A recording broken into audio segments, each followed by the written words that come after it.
પોલીસના નાના કર્મચારી મિત્રોને પણ ખાસ કહું, આ તમારો ઉપયોગ કરી રહ્યો છે 8 ચોપડી LRD નું જ્યારે આંદોલન હોય ત્યારે અમે અડધી રાતે જઈને ઉભા રહીએ છીએ રામાભાઈ.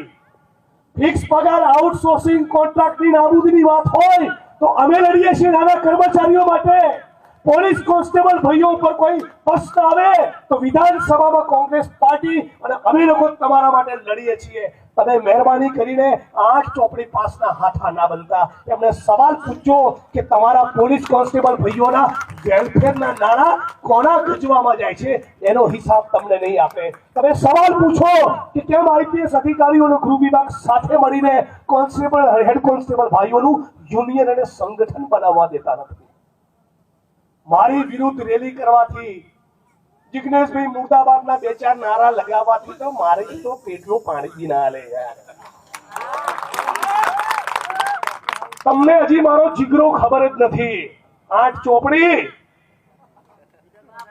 હું 1 વર્ષ માટે મારી પાર્ટી મૂકી દઉં ચાલ, અને તું બી 1 વર્ષ માટે તારી પાર્ટી મૂકી દે, અને પછી નીકળી હિન્દુસ્તાનની સડકો પર તો ખબર પડે મારી શું હેસિયત છે અને તારી શું ઓકાત છે. 8 ચોપડી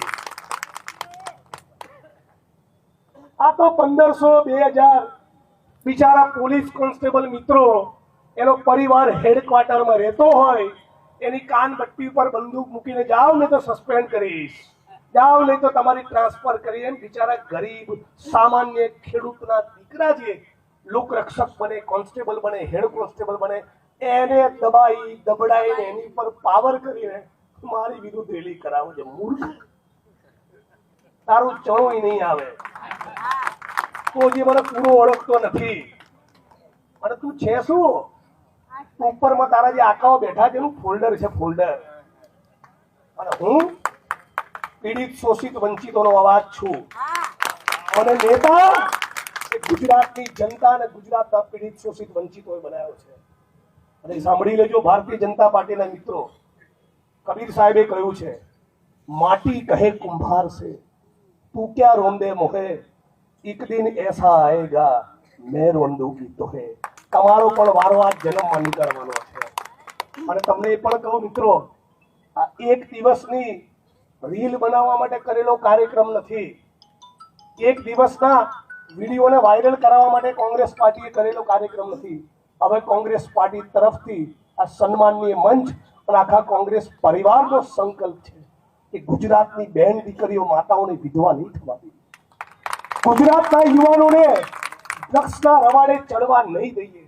ગૃહમંત્રી તરીકે તમારી જવાબદારી બનતી હતી પોલીસના મિત્રોને એ કહેવાની કે જિગ્નેશભાઈની વાત ખોટી નથી.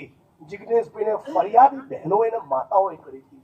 એ બહેનો અને માતાઓએ મને કીધું કે જિગ્નેશભાઈ 5 વર્ષ સુધી અમે ફરિયાદો કરી છે કે અહીંયા દારૂ વેચાય છે, ડ્રગ્સ વેચાય છે, ગાંજો મળે છે, છતાં કોઈ અમારું સાંભળતું નથી.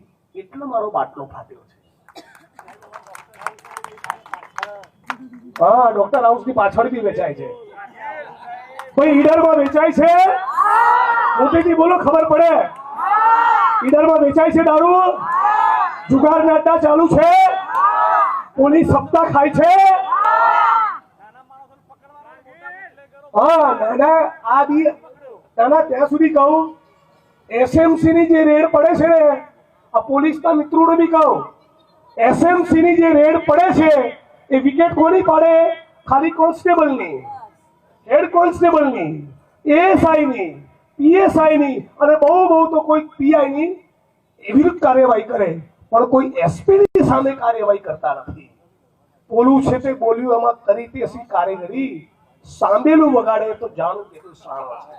હે, બનાસકાંઠાથી નીકળતો દારૂ જે ટ્રકોના માધ્યમથી ભરીને રાજસ્થાનથી ગુજરાતની પોલીસ જે દારૂ મંગાવે છે, ઈડરમાંથી જે નીકળે છે એ બનાસકાંઠાથી નીકળીને પાટણ જાય, પાટણથી નીકળીને મહેસાણા જાય, મહેસાણાથી નીકળીને ગાંધીનગર જાય, ગાંધીનગરથી નીકળીને અમદાવાદ જાય, તો ત્યાં સુધી જે જિલ્લાના પોલીસ વડાઓ જે શું કરે છે?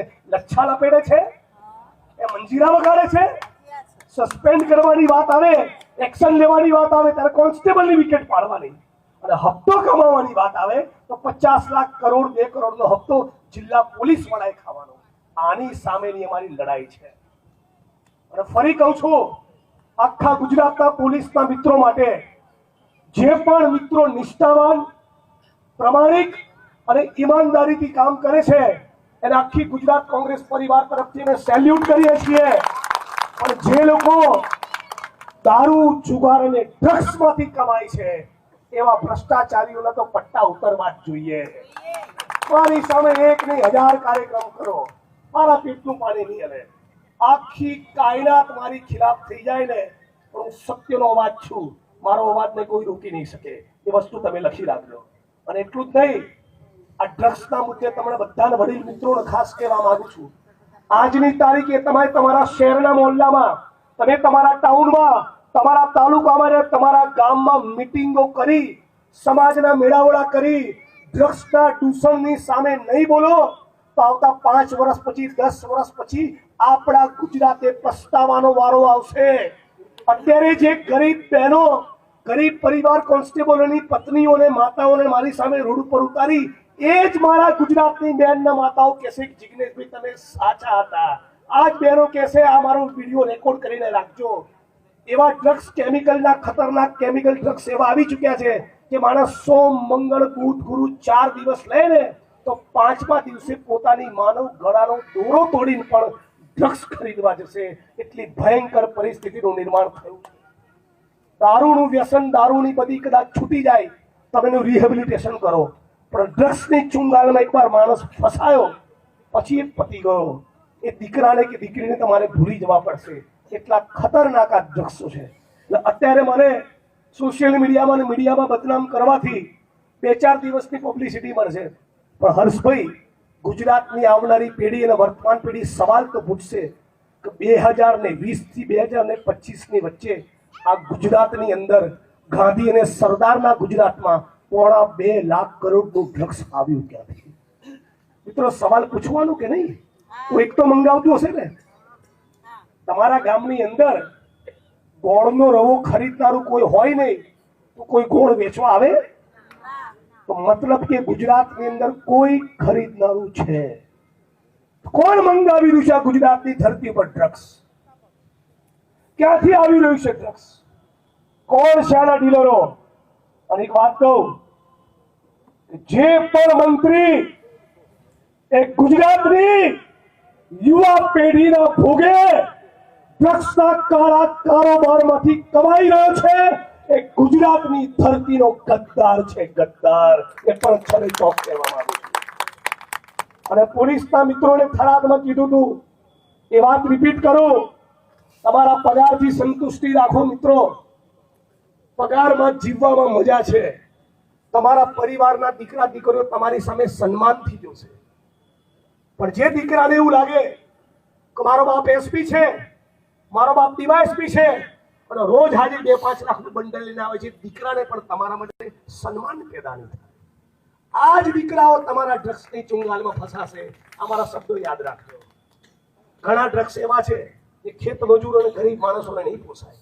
મધ્યમ વર્ગ ને ઉચ્ચ મધ્યમ વર્ગના લોકો અને જે માણસો ગજવામાં બહુ રૂપિયા ભરાઈને બેઠા છે ને, એ લોકોનો જ પૂછાશે આ ડ્રગ્સ તમારા ઘર સુધી આવવાનું છે. અને એટલા માટે, અને ચૂંટણીના વોટ સાથે કઈ સંબંધ નથી. ચૂંટણીના 2 વોટ પ્લસ થાય કે માઇનસ થાય, અમુક વસ્તુ તમારે બોલવી પડે.